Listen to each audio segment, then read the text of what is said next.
Hi, my name's Ben. I'm 27 years old. I grew up in Greenville, South Carolina. Three things that most people would not guess about me. The first one, in high school, I had really long hair. I'm not talking shoulder length, I'm talking long hair. Second, I used to be a private investigator. Third thing, I used to have a 65 Mustang until I sold it because I was pursuing God. I've been a believer now for a little over 8 years, but I really taken my walk seriously in the past 2. In high school, I got myself into the band program where I made friends. One of my classmates came up to me and she's like, "Hey, I have a house church that my parents are running out of my house. Would you like to come and be a part of it?" I'm like, "Nah, there's no reason for me to go." Week after week, she kept asking, "Hey, do you want to come?" Again and again. I was like, no, I just came up with every excuse in the book not to go. Then I met a girl.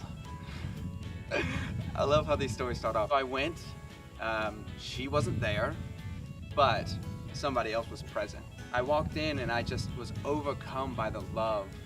I was overcome by the community that they had, this real, authentic love that I had never really experienced before. I was like, I don't know what's here, but I want some. I want whatever this is. So I went back week after week. I don't remember the message that the guy was preaching. All I remember is he gave a little altar call. I didn't even move. I didn't get out of my seat, but I remember bowing my head and just crying out, "Lord, I don't want my life. Jesus, if you're real, take my life." I was just so undone in the moment by the Father's love. And I remember feeling the heat run through my body from the tip of my head to my toes. I felt so free. I felt so alive. I knew something had changed inside of me. I knew something was different. But again, I just didn't know what it was. But I was curious now. I got into university, got to college. I got myself tied into a relationship that wasn't really good for me. We started off really well. We started off going to church, but then it took a turn one day. The lines got blurred and we started doing things we shouldn't do. We started having sex. I started drinking alcohol. We started fighting a lot. This relationship lasted about 5 years. It was a really long relationship. Our lives got so entangled with each other. I found my identity in what I was with her. I found myself saying that I'm a boyfriend instead of a Christian. I knew inside of me that something had to change, but I didn't know what it was.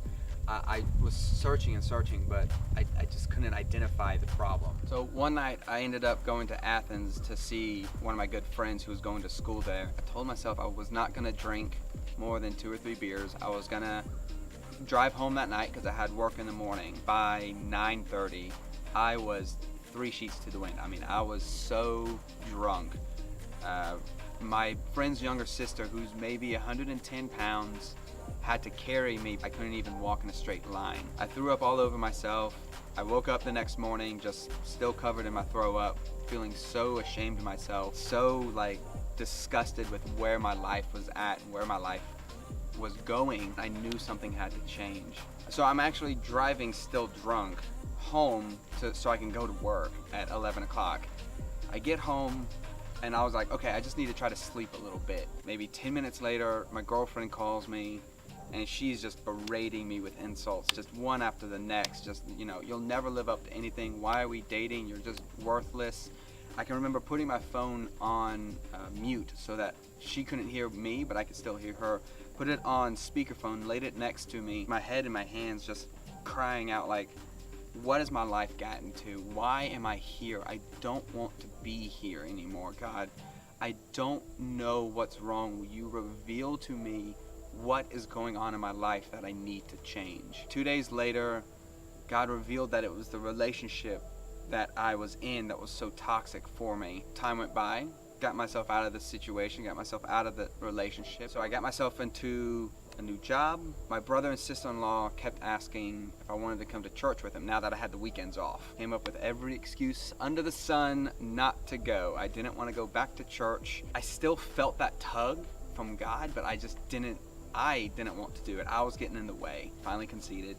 I was like, you know what, guys? Kind of just to get you off my back, I'll go to church. And I walk in, and I experienced the same thing that I experienced when I first got saved. I felt peace, again, in my spirit. I needed this community around me, and the Factory Church played a huge role in my walk, and it was there that I actually got baptized. I drew a line in the sand saying that I was no longer going to live a double life. My friend had talked about this program called Youth with a Mission, YWAM. It never left the back of my mind. I was always like, well, what about YWAM? This program that trained missionaries. My good friend said, hey, I know your heart. I know where you want to go. And I want you to check out this program, this DTS called Fire and Fragrance. Now I'm on this adventure to go to Hawaii to partner with this program called YWAM to get into a DTS called Fire and Fragrance. I had no idea what to expect. The whole lecture phase itself was just a period of intimate growth and growing deep, deep roots with Jesus. So now that I've spent 3 months in Hawaii doing this lecture phase, getting my heart shredded by the love of God and understanding my identity in who He's called me to be, it was off to the nations I went. I was blessed enough to go to Cambodia and partner with what Holy Spirit was doing there. While in Cambodia, it was incredible to get the chance to love a generation that has never really fully understood what love is. Outreach allowed me the opportunity, now that I had understood the Father's love, it gave me this amazing privilege to go out and share God's love. I loved partnering with God and partnering with that one person in front of me to love them and to teach them everything I knew about God and about Jesus and His character. So what I'm asking from you is to partner with me in prayer. The second thing I need help with would be finances. Since I'll be dedicated to YWAM 100% Monday through Sunday, I won't have an opportunity to find a job, so I need financial support as well. Thank you so much for watching my video. Let me know if there's anything I can pray for you guys. And if you have any questions, please don't hesitate to contact me. God bless.